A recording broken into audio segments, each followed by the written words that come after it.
आज ये press conference इसलिए बुलाई है कि टाल कटवारा स्टेडियम में 26 नवंबर 2024 को भारत जोड़ो संविधान अभियान की शुरुआत की जाएगी। 26 नवंबर 1950 को हमारे भारत रत्न डॉक्टर भीमराव अंबेडकर जी ने जो कॉन्स्टिट्यूशनल असेंबली है उसके सामने कॉन्स्टिट्यूशन की कॉपी को प्रस्तुत किया था और उसको लागू किया था। तो उसकी ये 75वीं जयंती है और ये जो अभियान है ये 26 नवंबर 2024 से लेकर 26 जनवरी 2025 तक चलेगा। इसमें कई जगह हमारे सेमिनार्स होंगे, लेकिन जो मेन जो प्रोग्राम है वो अभी 26 नवंबर 2024 को टाल कटवारा स्टेडियम में, जिसमें मल्लिकार्जुन खड़गे जी, राहुल गांधी जी और तमाम जितने भी सीनियर लीडर्स हैं वो इसमें आएंगे।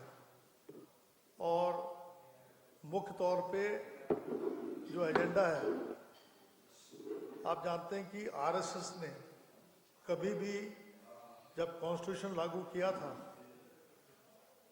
तो उन्होंने मनुस्मृति की बात की थी, कॉन्स्टिट्यूशन की बात नहीं की थी और उन्होंने कभी भी इस कॉन्स्टिट्यूशन को अपनाया नहीं आरएसएस के लोगों ने। और अगर आप देख रहे हैं कि पिछले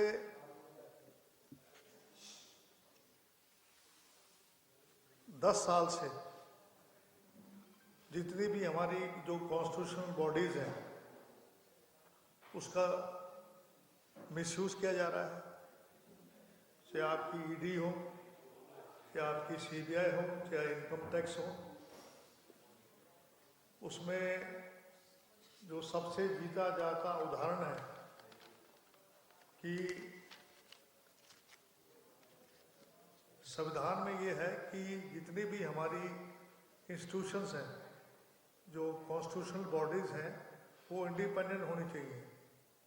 लेकिन आज जो है संविधान खतरे में इसलिए आ रहा है कि इन चीज़ों का दुरुपयोग किया जा रहा है। आपने देखा होगा कि जो बीजेपी में चला जाता है, चाहे नारायण राणे हो, चाहे प्रफुल्ल पटेल हो, चाहे हेमंत बिस्वा जो सीएम है असम के, उनके ऊपर कई मुकदमे थे, प्रफुल्ल पटेल के ऊपर कई मुकदमे थे, अजीत पवार के ऊपर कई मुकदमे थे, अशोक चौहान के ऊपर कई मुकदमे थे। जैसे ही बीजेपी में आते हैं उनके सारे मुकदमे बंद हो जाते हैं, ईडी सीबीआई उनका पीछा छोड़ देती है। तो आज जिस तरीके से ईडी सीबीआई इनकम टैक्स का दुरुपयोग किया जा रहा है, ये हमारे संविधान के लिए खतरा है। दूसरा जो है, हेमंत सोरेन जी को अरविंद केजरीवाल जी उसमें एक आते हैं, एक इलेक्टेड सीएम को आप सलाखों के पीछे बंद कर दें। और हेमंत सोरेन जी 5 महीने तक रहे, जेल में रहे और सुप्रीम कोर्ट ने फिर टिप्पणी ये करी कि जो फर्स्ट इंफॉर्मेशन के मुताबिक उन पर कोई केस नहीं बनता है। तो इससे आप अंदाजा लगा सकते हैं कि जो हमारा फेडरल सिस्टम है, संविधान में फेडरल सिस्टम है, स्टेट की अपनी पावर्स हैं। इवन अगर कोई सीबीआई की इंक्वायरी करानी होती है तो स्टेट से परमिशन ली जाती है, लेकिन आजकल ऐसा कुछ नहीं हो रहा। सीबीआई किसी के छापा मार देती है। अभी इलेक्शन हो रहे थे तो झारखंड और महाराष्ट्र के ऊपर पूरा स्ट्रेस रहा कि सीबीआई की रेड चलती रही। इसी तरीके से ईवीएम मशीन के ऊपर इलेक्शन कमीशन को कई बार लिख के दे दिया हमने। इलेक्शन कमीशन एक इंडिपेंडेंट बॉडी है और इसके लिए चीफ जस्टिस ऑफ इंडिया ने एक वर्डिक्ट दिया था जिसमें ये कहा था कि विपक्ष का नेता चीफ जस्टिस ऑफ इंडिया और प्राइम मिनिस्टर, 3 मेंबर होंगे जो इलेक्शन कमीशन की नियुक्ति करेंगे, चीफ इलेक्शन कमिश्नर। लेकिन इस सरकार ने अपने बहुमत के बल के ऊपर उस चीज को चेंज कर दिया, चीफ जस्टिस ऑफ इंडिया को बाहर कर दिया और उसमें अपना मिनिस्टर या अपना नुमाइंदा उसमें डाल दिया। तो इससे साफ जाहिर होता है कि ये इलेक्शन कमीशन जो है वो पूर्ण रूप से इनके कंट्रोल में है। डीजीपी इन्होंने झारखंड का बदल दिया, लेकिन महाराष्ट्र का तब बदला जब हम कई बार कंप्लेंट करी, और वो भी इलेक्शन से 2 दिन पहले महाराष्ट्र का डीजीपी इन्होंने बदला। तो झारखंड का डीजीपी बदला है इन्होंने, डीजीपी बदल दिया एकदम से, और महाराष्ट्र का नहीं बदल रहे थे, बड़ी मुश्किल से बदला। एक वो लेडी है, मुझे नाम याद नहीं है, उसको बड़ी मुश्किल से चेंज किया। तो मेरा कहने का मकसद ये है कि आज जो है जरूरत इस बात की है कि हम किस तरीके से प्राइवेटाइज हो रही है, प्राइवेटाइजेशन के ऊपर बहुत जोर दिया जा रहा है, आपकी पहल है। अब मैं आपको आंकड़े देना चाहूँगा। पहला जो है, संविधान जो है समानता की बात करता है, असमानता की बात नहीं करता है। लेकिन जो वर्ण व्यवस्था है, जो आरएसएस की सोच है, उसकी वजह से समानता किसी भी प्रकार से नहीं आ रही है। उसमें आप शिक्षा ले लीजिए, वो भी चंद लोगों के पास 80% जो एजुकेशनल इंस्टीट्यूशंस हैं वो प्राइवेटाइज हो गई है। 80% जो एजुकेशन है, और वो भी कुछ एलाइड लोग हैं, बड़े बड़े पूंजीपति हैं, बड़े बड़े जो धन्ना सेठ हैं, और वो भी उस श्रेणी से आते हैं जिसे कहते हैं अपर कास्ट। उसमें से ज़्यादातर लोग आते हैं, एससी, एसटी, ओबीसी, माइनॉरिटी का इसमें भागीदारी सबसे कम है।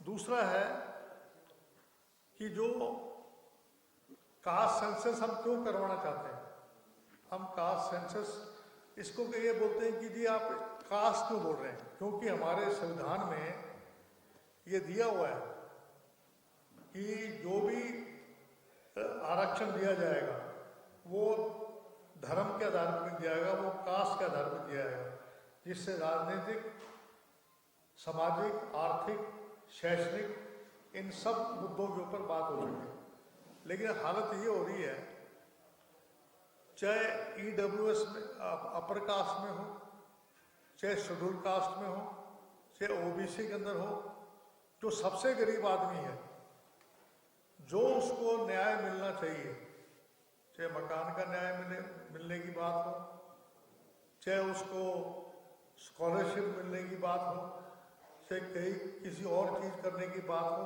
उसको वो फायदा नहीं मिलता।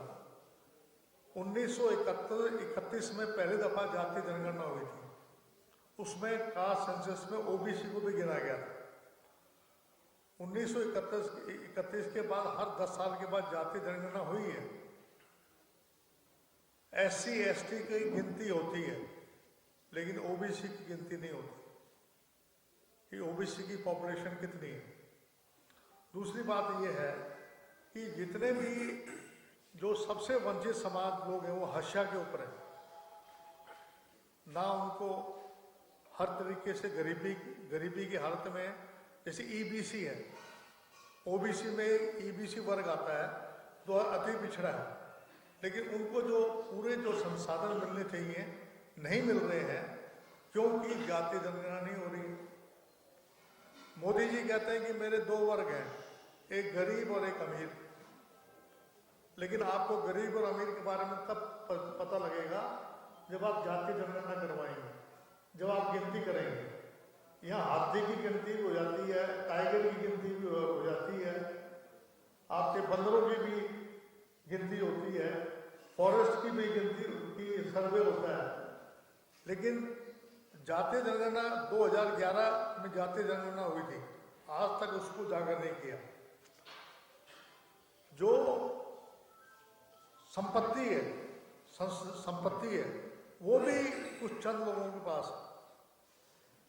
1% जो लोग हैं उनके पास देश की 22% नेशनल इनकम है, और उसी प्रकार से 1% जो लोग हैं, जो देश की वेल्थ है, जो देश की खजाना है, वो 40% 1% लोगों के हाथ में है। तो ये असमानता है, और कॉन्स्टिट्यूशन बात करती है, समानता की बात करती है। ये असमानता क्यों बढ़ रही है, इसके बारे में सोचने की बात है। इसी प्रकार से चाहे माइंस हो, चाहे आपकी कोयले की खदान हो, चाहे आपकी गैस की खदानें हो, चाहे स्टील की खदानें हो, ये सब जो है कुछ एलाइड ग्रुप्स हैं, कुछ चंद कंपनी है, जैसे जिंदल है, आपके अंबानी है, अडानी है, इन लोगों के हाथ में सब आ गया। जो गरीब आदमी है, जो मध्यम वर्ग के लोग हैं, वो उससे वंचित है। तो मेरा ये कहने का तात्पर्य ये है कि ये क्यों हो रहा है। इसलिए हो रहा है कि मोदी जी कहते हैं कि हम एक होंगे तो नेक होगा। तो उनका एक व्यक्ति, एक ही अडानी है, उनका अडानी और अंबानी, उनका फायदा करते रहो, बाकी लोगों का कोई फायदा करने की जरूरत नहीं है। अभी 50 माइंस की ऑक्शन हुई, उसमें जितनी भी ऑप्शन हुई है वो सब पूंजीपति ले गए। उसी तरीके से 25 पावर प्लांट, उनकी परचेस एग्रीमेंट हुए, वो भी सारे जो एलाइड ग्रुप है वो उस पर कब्जा कर रहा है। पावर प्रोजेक्ट हमारे पास नहीं है, जो गरीब आदमी उसको नहीं मिलता है। आपके इरिगेशन प्रोजेक्ट्स हैं, चाहे वो डैम्स हो, चाहे वो कैनाल्स हो, चाहे वो छोटे मोटे जितने भी काम हैं, वो सब जो है चंद लोगों के हाथ में आ रहे हैं। एयरपोर्ट वगैरह है, 13 एयरपोर्ट प्राइवेटाइज किए हैं, किसके पास है? रिलायंस, अंबानी, अडानी, जो बड़े बड़े धन्ना सेठ हैं, वो उस पर कब्जा कर रहे हैं। जैसे ईस्ट इंडिया कंपनी जब आई थी तो आर्थिक रूप से पहले कब्जा किया देश के ऊपर, मुल्क के ऊपर, उसके बाद फिर उसी तरीके से आज, पहले तो गोरे अंग्रेज थे, अब काले अंग्रेज ऐसे आ गए हैं जो आज हमारे तमाम संसाधनों पर, तमाम हमारी जो वेल्थ है उस पर कब्जा कर रहे हैं। 28 बंदरगाह हैं, उनकी भी यही पोजीशन है। जो अभी दिए गए हैं वो भी बड़े बड़े पूंजीपतियों को दिए हैं। 13 नेशनल हाईवेज हैं जो दिए गए हैं, 33 नेशनल हाईवे, वो भी सब एलाइड ग्रुप्स को दिए गए हैं। मैं आपको ये बता रहा हूँ, एजेंडा यही है कि मैं आपके सिर्फ 10 मिनट और लूँगा, 10 मिनट और लूँगा। और चाहे वो डैम्स की बात हो, चाहे डिफेंस कॉन्ट्रैक्ट की बात हो, चाहे इंश्योरेंस कंपनीज की बात हो, ये सारे एलाइड ग्रुप्स के पास है। मैं ये कहना चाहता हूँ कि इकोनॉमिक सर्वे किया जाता है,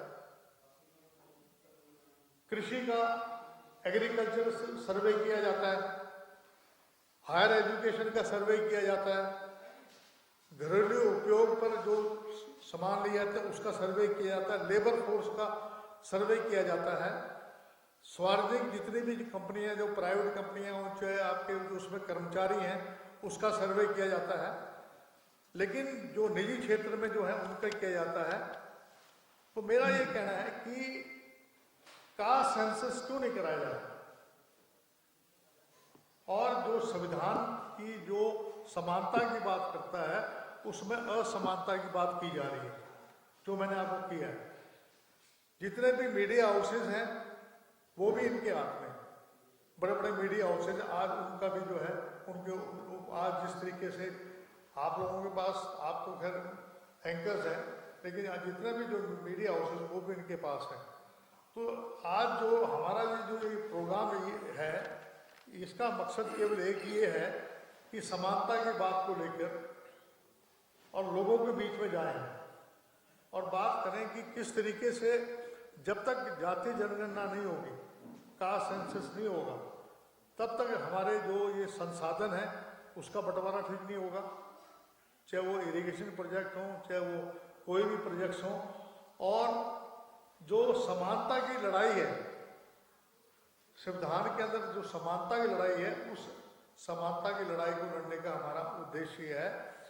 और जो सामाजिक रूप से कमजोर लोग हैं उनको अधिकार दिलाने की हमारी कोशिश रहेगी। और मैं आपको कुछ आंकड़े देना चाहूँगा। सर 5 मिनट बोला है मैंने आपको। हाँ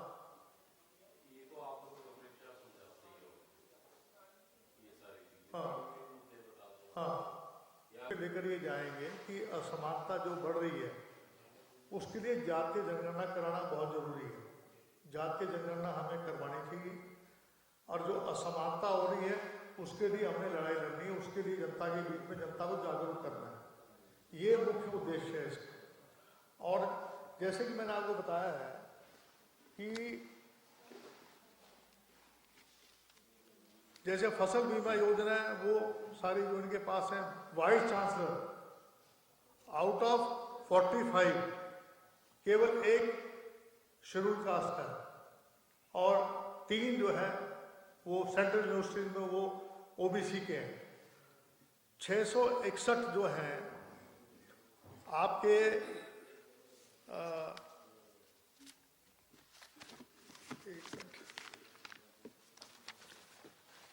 ज़्यादा समय नहीं लूँगा।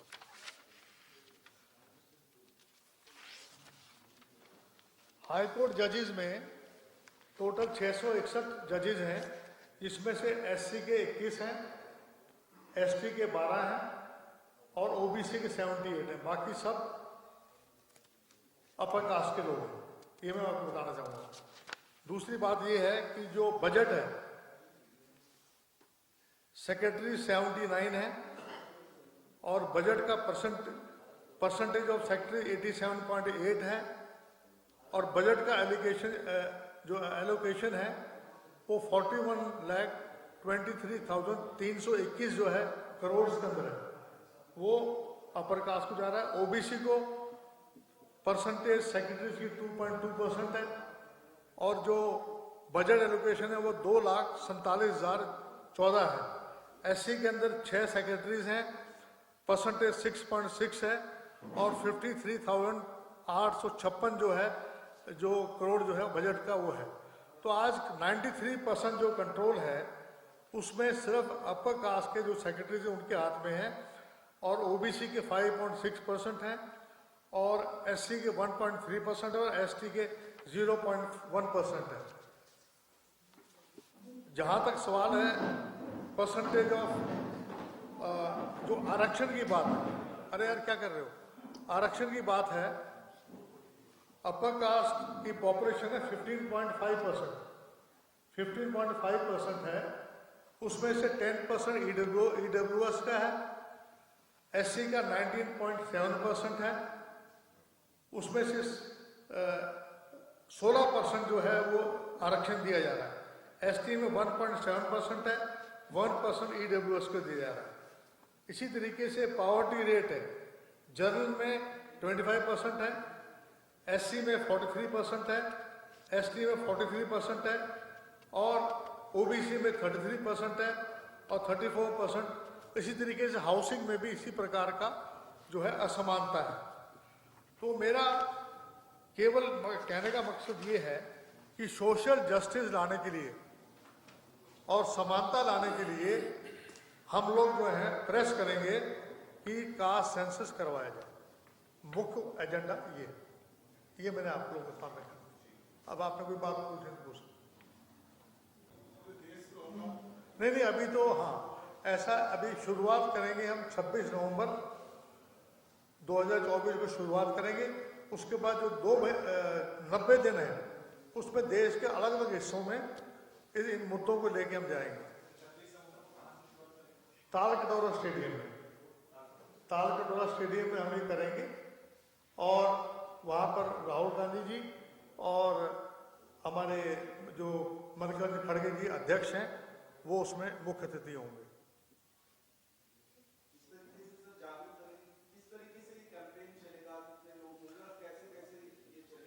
हम लोगों को केवल एक बात कहना चाह रहे हैं कि जनता को जागरूक कि भारतीय जनता पार्टी केवल चंद लोगों को फायदा पहुंचाने के लिए कास्ट सेंसस नहीं करा रही है। जब जानवरों की गिनती हो जाती है, कृषि की सर्वे हो जाता है, इरिगेशन का सर्वे हो जाता है, सो आपके जो है शिक्षा के क्षेत्र में हो जाता है, प्राइवेट कंपनियों का जो कर्मचारी है उनका हो जाता है, तो ओबीसी का कास्ट सेंसस कराने में सरकार को दिक्कत क्या है? जब वो ओबीसी की बात करती हैं तो उनकी जो है क्यों, और असमानता सब जगह है, चाहे सेक्रेटरीज के अंदर की बात हो, चाहे हाई कोर्ट के जजेस के अंदर की बात हो, चाहे कहीं भी बात हो, असमानता की बात है। उस असमानता को जनता के बीच में हम लाना चाहते हैं। सेमिनार्स होंगे, हमें जगह जगह हमारे सेमिनार्स होंगे, जैसे कभी लखनऊ में हो गया राजधानी में, कभी रायपुर में हो गया, कभी कहीं हो गया, ऐसा 90 दिन तक ये हमारे सेमिनार चलेंगे। हम जनता को बताएंगे कि ये जो सरकार है ये केवल पूंजीपतियों की सरकार है, केवल उनका फायदा पहुंचाने के लिए कार्य कर रहे हैं। सर, अगर आप पूंजीपतियों के खिलाफ ये लड़ाई लड़ रहे हैं तो फिर जाति जनगणना के अलावा यदि आप इकोनॉमिक बेसिस पर जनगणना जो है उसकी मांग रखें ताकि जो बीपीएल परिवार है वो ऊपर उठ सके। नहीं, अब पूंजीपतियों के खिलाफ इसका भी मैं आपका जवाब दूंगा।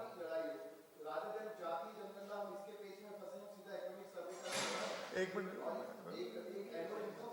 इसका जवाब दे देता हूँ मैं। देखो ऐसा है, हमारे कॉन्स्टिट्यूशन के अंदर इकोनॉमिक कास्ट सिस्टम के हिसाब से सेंसस किया जाता है, कास्ट के हिसाब से सेंसस किया जाता है, और उसमें इकोनॉमिक आधार पे ही, जैसे ओबीसी है उसमें जो अति पिछड़ा है उनको इकोनॉमिक तौर पे अति पिछड़ा बताएंगे, जो शेड्यूल्ड कास्ट है उनको इकोनॉमिक तौर पे जो अति पिछड़ा है उनके लिए अलग योजनाएं बनेंगी, उनके लिए अलग योजनाएं बनेंगी, उनके लिए पॉलिसीज बनाएंगे।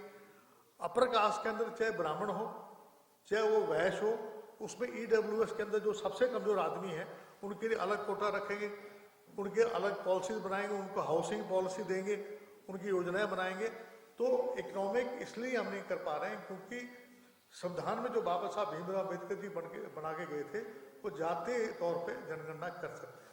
सर, लंबे समय से कास्ट सेंसस की आप डिमांड कर रहे हैं, लेकिन जितने भी विधानसभा चुनाव में बहुत नेगेटिव प्रदर्शन कांग्रेस का कहीं ना कहीं होता है, ओबीसी कहाँ साथ है, ओबीसी डिमांड कहाँ कर रहा है? अगर ओबीसी डिमांड करता तो शायद आपके साथ नहीं, ऐसी बात नहीं है, ऐसी बात नहीं है कि सब जगह हम हार रहे हैं, ऐसी बात तो नहीं है। देखो ऐसा है कि इस मुद्दे को चाहे हम हारते हैं जीतते हैं, इसका कारण कई और दूसरे भी हो सकते हैं।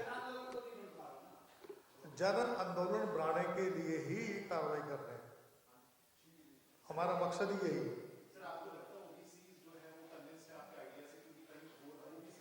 नहीं, कन्विंस है, नहीं डालते, ऐसी बात नहीं कि सारे हमें नहीं डालने के कई और भी कारण हो सकते हैं कि नहीं जो डालते हैं, केवल जाति जनगणना की बात नहीं। देखो जैसे कई कारण हो सकते हैं, जैसे कहीं मुद्दा हिंदू मुसलमान का बना देते हैं ये लोग, कहीं जाट नॉन जाट का बना देते हैं ये लोग, तो वो जो मुद्दे हैं वो गौण हो जाते हैं। हम चाहते हैं कि जो मुद्दा है उसको हम मेन स्ट्रीम में लेके आए, हम मुद्दों की बात करें, हम शिक्षा की बात करें, हम जो है विकास की बात करें, हम एम्प्लॉयमेंट की बात करें कि आज हमें एम्प्लॉयमेंट कम क्यों मिल रहा है। आज हमें जो है, आज एक गरीब आदमी गरीब होता जा रहा है, अमीर आदमी अमीर, गरीब आदमी गरीब होता है, अमीर आदमी जो है जो फासला है वो बढ़ रहा है। उसको कम करने के लिए हमें क्या कदम उठाना चाहिए, उसके लिए कास्ट सेंसस जरूरी है।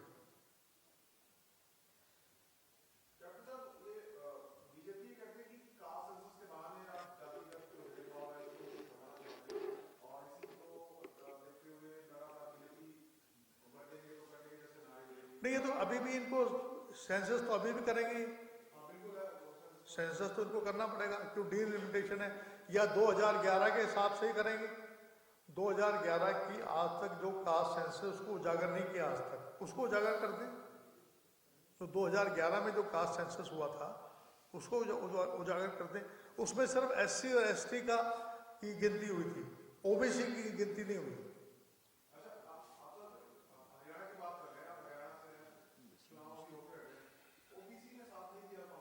हाँ, नहीं दिया। सब देखो, मैं ये नहीं कहता कि सबने नहीं दिया, उसका रीजन कई रीजन है। उसका रीजन है डिस्ट्रीब्यूशन ऑफ टिकट्स है, उसके बारे में है। उसका मुद्दा है जो हमारे इलाके में जिस तरीके से एक मामन खान जी ने बयान दे दिया कि मेवात में अगर कोई व्यक्ति अगर यहाँ पर जिन्होंने मेरा विरोध किया था उनको चुन चुन के मैं बाहर निकालूंगा, उसका मुद्दा हमारे यहाँ हो गया। एक इन्होंने जाट नॉन जाट का जो नैरेटिव किया वो चल गया इनका। देखो, मुद्दे कई हो सकते हैं, मुद्दा एक ये नहीं हो सकता है, और भी कई मुद्दे हैं, उनको सब मिला के इलेक्शन केवल एक मुद्दे पे चल के आप जीत नहीं सकते हैं। और मैं आप ये नहीं कह सकते OBC की वोट हमें नहीं मिली, OBC की वोट हमें मिली है। 1% का फर्क तो है, 1% का फर्क तो है भाई, कुछ ज्यादा फर्क थोड़ी ना है। अगर ये टिकट वितरण ठीक हो जाता, मैं आपको एग्जांपल दे देता हूं, जहां पर गलत टिकट नहीं है, बल्लभगढ़ में टिकट गलती है, हाँ, शादा राठौर को मिलनी चाहिए थी। यहाँ पर जो है निर्मल सिंह की जो बेटी है चित्रा चरवारा, उसको मिलनी चाहिए। तो भैया देखो, ऐसा है कि ये कहना है कि भी बीजेपी जीत रही है तो कास्ट सेंसस नहीं होना चाहिए, ये कोई बात नहीं है।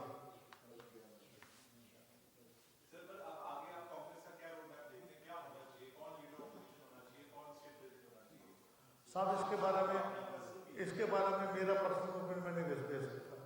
इसका पर्सनल ओपिनियन तो यादव खड़गे जी देंगे, जो हमारे कांग्रेस प्रेसिडेंट हैं, कि लीडर ऑफ द ऑपोजिशन कौन होगा, CM लीडर कौन होगा, और PCC प्रेसिडेंट बदलेंगे या नहीं बदलेंगे, तो वो करेंगे। मैं तो नहीं कर सकता ना इसके बारे में।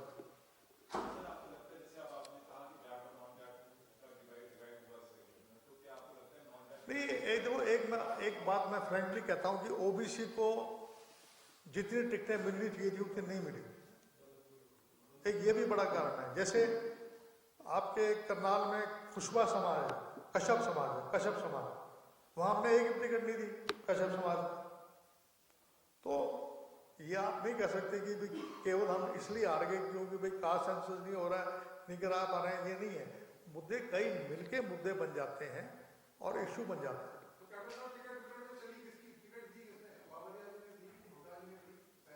आपको सबको पता किसने दी है, मेरे बताने की जरूरत नहीं है। आज अखबारों में आप मेरे से ज्यादा, आप मेरे मुंह से क्यों कवाना चाहते हैं, आपको ज्यादा पता है। बिल्कुल, शैलजा फैक्टर रहा, वो जो है इससे दूर रही 10 दिन तक, उसका असर पड़ा।